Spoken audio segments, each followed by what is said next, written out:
Nakita nyo na? Ayaw nyo kasi maniwala. Itong Senate hearing tungkol kay PRRD, wala ding pupuntahan ito. Alam na din naman kasi naming malabo sa ngayon ang anumang investigasyon.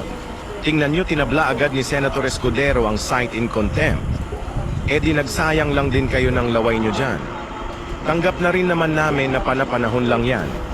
Alam nyo ba kung ano ang hinihintay namin? Yung kaso ng mga sangkot na kidnapping kay PRRD. Yun ang pinakamasarap na paghihigante. Dahil ang kidnapping, walang piyansa, at habang buhay, ang kulong. Sa ngayon, walang kwenta lahat ng investigasyon na yan. Hindi rin naman mabibigyan ng matinong resulta. Kahit magtatambling pa kayo diyan, ganun pa rin ang kalalabasan. Ito lang ang masasabi ko bilang botante. Ang kinabukasan yung mga politiko ay nasa kamay namin. Hindi kayo habang buhay nandyan. Gaganti at gaganti kami. Bawat halalan hanggang maubos kayo.